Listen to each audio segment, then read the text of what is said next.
Alright, so y'all peep game. I said this in the review show, but now a lot of niggas are starting to take notice of it. Kevin Vallejos might definitely be Featherweight's next star. But hey, it's your boy DHP. Y'all know the rest, man. And hey, so welcome, man, to my Monday weekend recap. I'm gonna try to get this video out as soon as possible because we about to have some tornadoes around here. So yeah, I want to get this shit recorded, published before all this other shit's about to happen, because apparently we under like a whole bunch of tornado watches and warnings and shit like that. So yeah, but y'all not here for that. Y'all here for the MMA content. We got a little bit of shit to talk about. This ain't gonna be a long one because I want to talk, I gotta talk about the Apex. And then Dana White, y'all favorite uncle, I don't know who's lying. Somebody in there lying about this whole UFC White House shit and area Taporia Islam, but we're gonna get to that later in the video. Kevin Vallejos, let me tell y'all. So I said it in the review show, right? Go back to my review show, and I seen this shit and other content creators post shit like that Sunday. Kevin Vallejos might, it's not really for sure, but he might just be the next featherweight star. If you look at, and I said in the review show about, Manny Mendez, Volk, Max Holloway to a degree. Kevin Vallejos is on the same wavelength as a Conor McGregor and an Ilya Taporia. And it's just because of how he's fighting. Then on top of that, Kevin Vallejos is now starting to get a fan base, a following. So with that in mind, right, if you look at how Conor came up at featherweight, how Ilya Taporia came up at featherweight, they became not only stars at featherweight, but UFC stars as a whole, and even legends to a degree. Now, I'm not saying Kevin Vallejos is going to be one of the top, let's say, top 5 faces of the UFC. But as far as featherweight is concerned, the current landscape of featherweight, because we got Volk, right? Volk is number 1 because not only is he the champ, but he's already cemented his legacy in the UFC. So he's still that guy. He still got that big fan base following, right? So we got Volk, we got Diego Lopez. Now Marcel Evlov, now skill set wise, if you just a fan of like the fighters' skill and what they bring to the octagon, you're going to like Marcel Evlov, especially if you like grappling. Now, Marcel is actually, he's the most quiet one in the division, but he's still, to me, he's still a star of featherweight just because of his fighting skills. As a mixed martial artist, you cannot deny how good Marcel Evlov is, right? We got him. We got Leron Murphy. Leron Murphy, his stock has risen since the Aaron Pico fight. So we got Leron Murphy. Then we got Gene Silva. Gene Silva, arguably, besides Diego Lopez, Volk and Diego Lopez, Gene Silva might be the biggest at featherweight just because of the fight nerds. A lot of niggas like the fight nerds. I like the fight nerds, even though I have my own criticisms about them. But if you combine everybody, right? If you look at the landscape of featherweight, the way Kevin Vallejos is fighting, if he keeps winning, and then one thing I didn't notice that I noticed on Sunday when I went back and looked at everything, his boxing is, I see. Now, I said it for a different reason, but other content creators, I see what they say. I see what they saying now, because if you look at the way Conor came up in featherweight with his boxing, Ilya Taporia, how Ilya Taporia is with his boxing, it's hard to argue that Kevin Vallejos, he's on that same, like I said earlier, he's on that same wavelength, right? Kevin Vallejos, if he keeps winning, he's definitely the next star at featherweight. Damn near he might have, let's just say, hypothetically, we look into the future post-Volk, Kevin Vallejos might have a much more longer dominating run than other niggas will have. We talking about, y'all know, for those that have been following my videos for a long time, y'all know I do have favorites in the UFC, but I'm a fan of the sport of MMA as a whole. So it's pretty. I'm a fan of everybody, to be quite honest. But particular favorites, yeah, I do have my particular favorites. At featherweight, it's Diego Lopez, right? I mean, the way I'm looking at it right now, if Kevin keeps improving, because he's 24 years old, he's a year older than our current flyweight champ, Joshua Van. If he keeps improving, who's to say that Kevin Vallejos will have a better title run and a dominating run than somebody like Diego Lopez or Gene Silva? You know what I mean?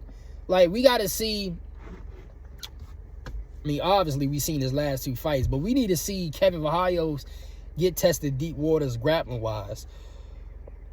And if he can survive that, there ain't no telling what this nigga could do. You know what I mean? But if we want some matchmaking shit, and I peeped the rankings before I hit record, if we wanted some matchmaking shit, I would give him... So we got Arnold Allen and Costa fighting next, right? You can either give him the winner of Arnold Allen, and he called out a lot of niggas post-fight. You could call out... I mean, not call out. You could give him the winner of Arnold Allen. If you trying to fast-track him,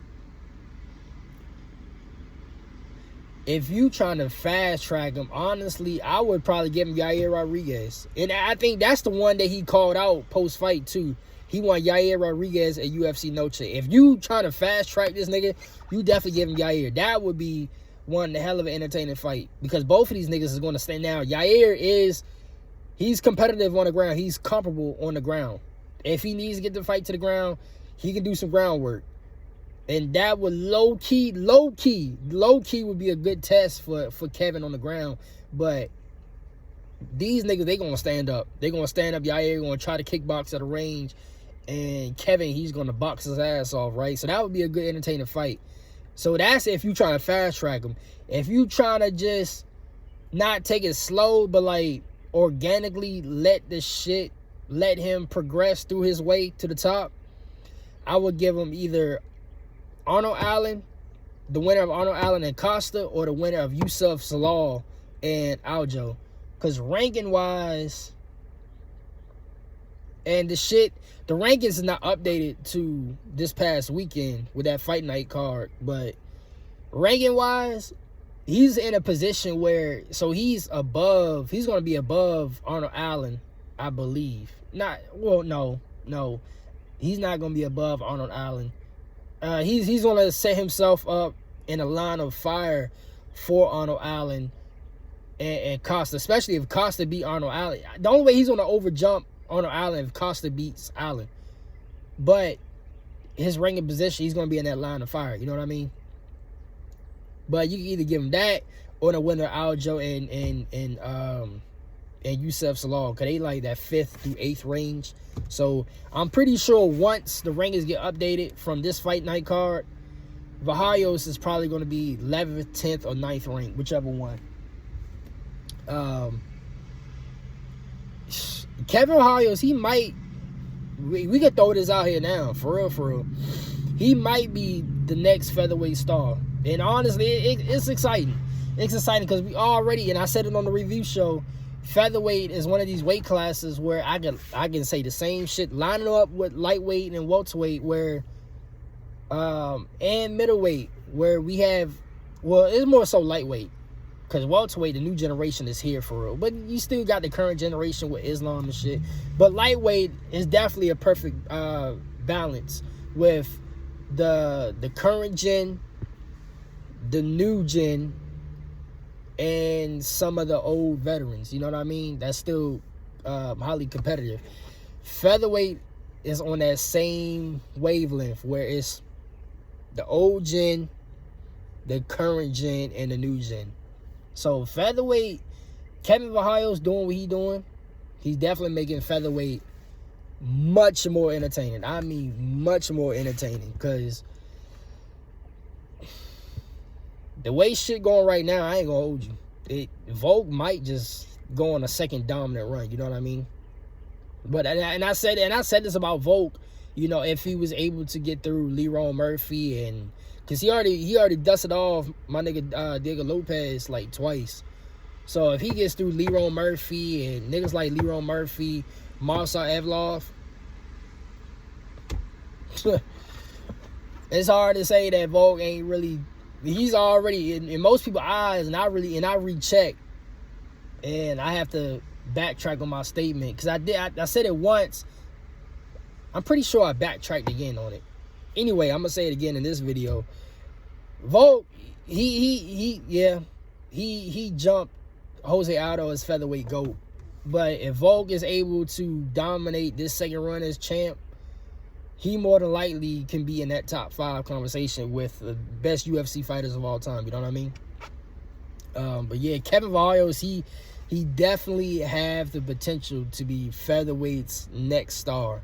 And not only next star, but next dominant champion. I say potential, because at the end of the day, we can say this, we can say that. These niggas gotta go out there and fight and show us. You know what I mean? So that's why I say potential. But it's definitely there. You know what I mean? It's definitely there. Charles Johnson. I want to talk about Charles Johnson real quick. Yeah, like I said with him, him winning against Bruno Silva, that was definitely needed. That was not even definitely, much needed. You know what I mean? Now with that win with Bruno Silva, he can actually get some good matchups right now. Like, we can go for once again, I peeped the rankings on that. He could go for Brandon Moreno, Asu Abave. I know he called out Horiguchi, but I don't think they're gonna give him Horiguchi, because Horiguchi, he's going straight to the top, you know, for that title. You know what I mean? I think the way they fast tracking Horiguchi, he's definitely going straight to the top. But Charles, he could definitely get some of these. He can definitely get some of these good quality fights now. And if he win that, then he definitely setting himself up to be in that title conversation mix. Because again, he already beat Lonel Kavanaugh. He beat Joshua Van. So you gotta put him, if he keeps winning, especially if he wins his next matchup, you gotta put him in that conversation. I don't know about immediate title shot, because we still got to see what happened with Joshua Van, whether or not he could beat Tatsuro Tara, or, you know, if Pantoja comes back, because Pantoja's definitely getting his immediate rematch. He's definitely, when he's ready, he's definitely the next one to get the title shot. So Manel Kape, he might gotta sit out for a little while. Unless, you know what? No, I ain't gonna say that, because I think if anything, nothing's confirmed, nothing to sign. If anything, they probably gonna give Lonel Kavanaugh Manel Kape, and the winner of that will face the winner of Pantoja versus the winner of Joshua Van and Tatsuro Tara. So, but Charles, it helps. It helps Charles that he has a win over Joshua Van and Lonel Kavanaugh. Because now, all he got to do, like I said, all he got to do is win one more fight, and now he's in that conversation for potential, you know what I mean? But this is what I really want to get to. The Apex. I kind of already explained it in the review, but I'm going to re-explain it again for those that didn't listen to the review. I've seen the comments about the Apex, how, what was it, Joe Rogan? Because somebody reposted his shit. I think Joe Rogan said he likes the Apex because you can hear everything, right? Which is true. I feel like the Apex, when COVID shut everything down, right? UFC was still putting on events way before anybody else. Before the NBA had a bubble, the NFL started playing their games without the crowds. UFC was still putting on events, and then, you know, with each fight and shit like that at the Apex, they did the test and all that shit. So yeah, you had to test negative for you to fight in the Apex, right? So during that time, we had the fights in Apex, like we had Izzy versus Paulo Costa. We had that in the Apex. We had one of Camzat fights was at the I think one of Camzat's fights was at the Apex, wasn't it? I think so. Definitely Izzy and Paulo Costa. Like that fight, that title fight, that was in the Apex. So, but to Joe Rogan's point, I will agree. You could, like, the way the corner's talking, the cornerman's talking, the sounds of the punches, the sounds of the kicks, you know, the footwork, the breathing. You can hear the fighters breathing because, you know, when they go, so that's a breathing. For those that don't know, when you hear boxers do that or when you hear MMA fighters do that, it's a breathing technique for when they throw their punches. You know what I mean? You can hear all that shit, right? I will agree to that. You can hear a lot of shit at the Apex that you wouldn't normally hear, especially if you one of those, like, you want to know what's being said and what's going on during the fighting, during real-time fighting action without the crowd. The Apex is perfect. But my thing with the Apex, which I will agree, but it's at a certain point where now it's like we've outgrown that. You know what I mean? Like, the UFC post-COVID, UFC pre-COVID was already popular, right? UFC post-COVID has gotten way, way, way more fans. Way more new wave of fans, right? And granted, it's a lot of casuals. It's not a lot of niggas that, like, you know, somebody like me who go, you know, to the PG County gyms. You know, I go inside MMA gyms and shit like that, right? When I'm not recording or doing what I got to do to pay my bills, right? So I do go inside the gyms and shit like that. I'm all for the sport of MMA. Majority, I'm gonna say, if I had to put a percentage on it, I say 70% of the new fans to the sport of MMA or just that watch UFC, 70% of them is not really into the sport of MMA. And I can tell based on how they critique, how they feel about the fights, which is cool. You know, everybody's entitled to their own opinion, right? It's cool. But I consider them, not to put a label on them, but I consider them casuals where they just, you know, if it's a big fight or whatever, or if it's somebody they know, they're going to tune in to watch. But with that being said, regardless of that, UFC has gotten a whole bunch of new fans. So it's outgrown. So it's, to me, it outgrown the Apex to where you can go out to these smaller venture. And I said it on the review. You can go out to these smaller cities. Like, I'm trying to think of a place. Okay, like, what's a place like Las Vegas, right? Matter of fact, Las Vegas. You all know when it comes to Vegas, niggas is going to the MGM, right? That's fight capital for Vegas, right? The MGM. But say, like, you know, you have like a fight card like we had this past weekend. You can still, because there's a lot of fight fans in the area, you can still promote that, and you could go fight at the whatever arena. What's the hockey team? Vegas Knights, Las Vegas Knights. You can go and put on, like I said in the review about Virginia, like Manny Mendez had a card in Fairfax, Virginia. I forgot who he was fighting.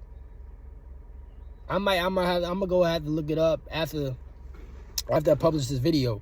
But he had a fight in Fairfax, Virginia. That's not a huge city that a lot of niggas gonna even know, right?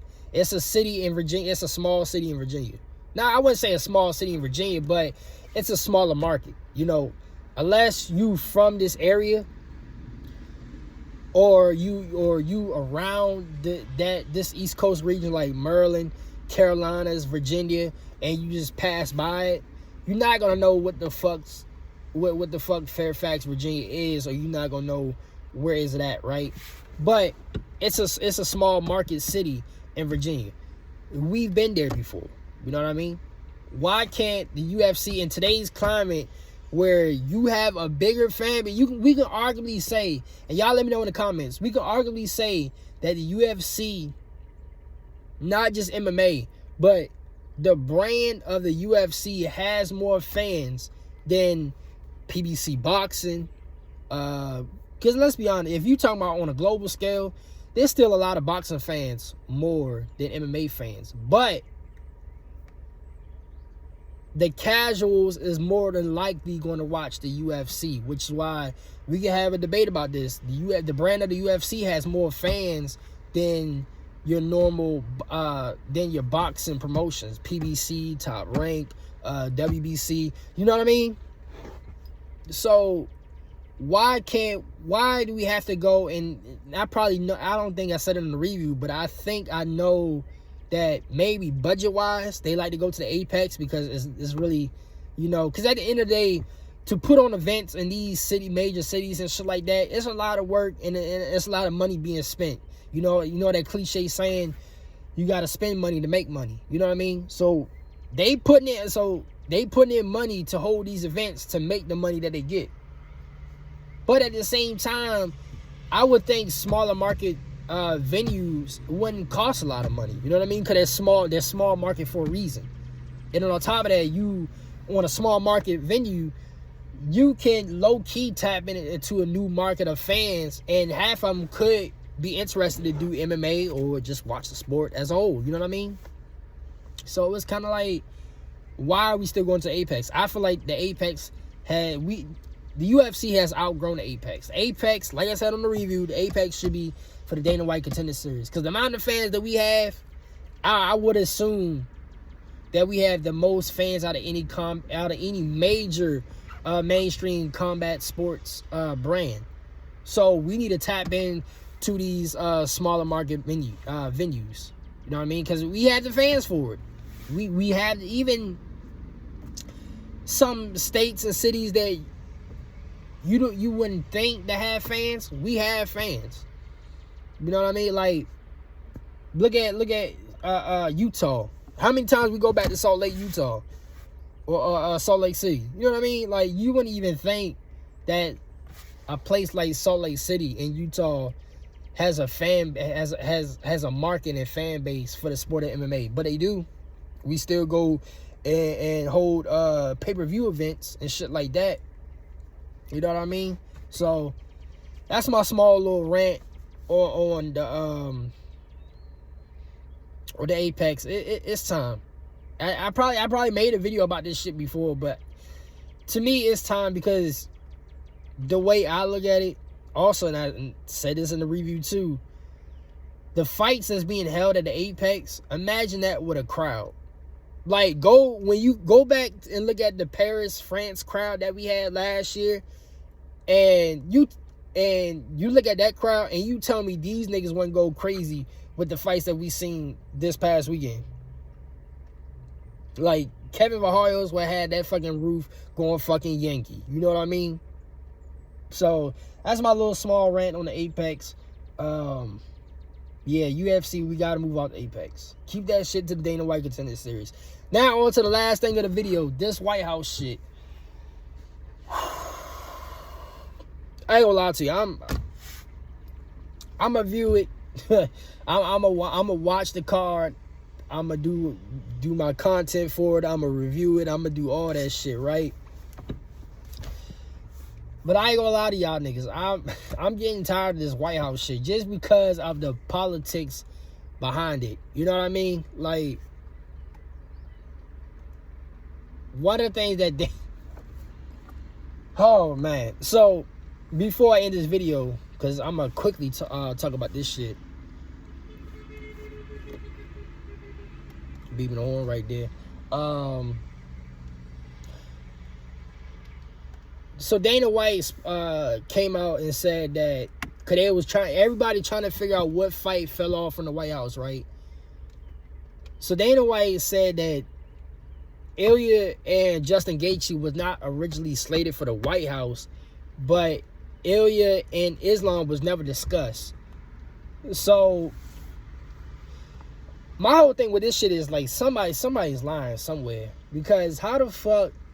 So you telling me that because this fight fell off, whatever this fight was, whether it was John Jones, go back to my John Jones video, whether it was John Jones or somebody else. Who is that? My cat? Hold on. I can hear my cat meowing and shit like that. You telling me whether it was John Jones, whether it was somebody else, right? You telling me that Ilya and Gaethje was only on the card because of that fight fell off, and Ilya and Islam, Ilya and Islam was never discussed. So it's like, I think I said this back then. It's like for this card to be this majorly hyped, and the card turned out to be like this. I mean, the card is still pretty decent. It's still good.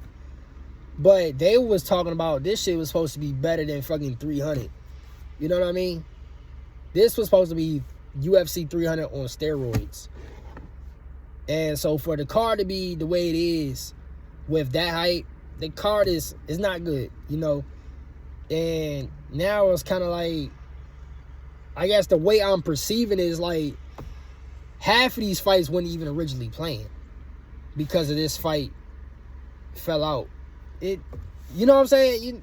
Do it make sense to y'all niggas? Like, so who the fuck was he? You know what I mean? Like, Conor, they don't have Conor. It seemed like, and they was in conversations with Conor. I spoke about this last week. They in conversations with Conor last week. So more than likely, don't quote me on it, but more than likely, Conor is going to be for International Fight Week. So if it wasn't Conor, right, it seemed like it was John Jones, but if it's not John Jones, then what the fuck could it be? You know what I mean? Somebody's lying, because how the fuck are you saying Ilya and Gaethje was not even considered, was not originally on the card until the fight fell off, but Ilya and Islam was never considered? And then on top of that, I read, and shout out, one of the content creators I've seen, shout out to him. I think his name like Perry Punch or whatever. I did my research on it too, because I didn't know who the guy was. But the DC Combat Sports Commissioner, he do the professional he do boxing, pro wrestling, even when, you know, when the UFC coming to town and shit like that, for the region. He's the commissioner, right? And he's saying that this is going down as an unsanctioned event. So it's kind of like, what the fuck is... So, in other words, the White House card is not being sanctioned. In other words, Justin Gaethje could beat Ilya Topuria this summer, and Gaethje would not be the title holder. It would still be Ilya Topuria, because it's not sanctioned. So I don't know what the fuck going on with that. UFC saying they don't need a permit, a commission permit, because it's on federal government grounds or whatever. But the commissioner saying, you know, the other shit that's revolving around the White House card, y'all niggas need a permit, so therefore it's not an unsanctioned event. It's not sanctioned.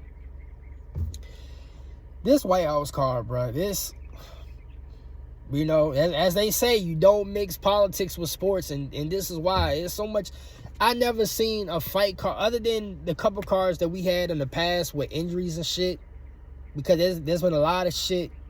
I'm gonna go look at some of the cards again, but we had a couple cards in the past where, like, the main event, the co-main event, and even like the second or third fight on the card, them niggas was out due to injuries. So we had to revise the whole card, and there was times where, you know, we had like the main event and co-main event be out with injuries and shit like that. So there's been some times where UFC had to revise cards due to injuries, but I never seen a card where it's this much outside politics, where it's kind of like, what the fuck is going on? You know what I mean? But anyway, that's all I got for the weekend recap. On Wednesday, I'm gonna start the Leron Murphy and Masa Evlov content, because it's London's fight week. You know, we're gonna get to see who the fuck is next for. Speaking of featherweight, we're gonna see who is next for Volk with this matchup right here. But it's your boy DHP. Y'all like, share, subscribe, all that good shit. I'm gonna see y'all in the next video.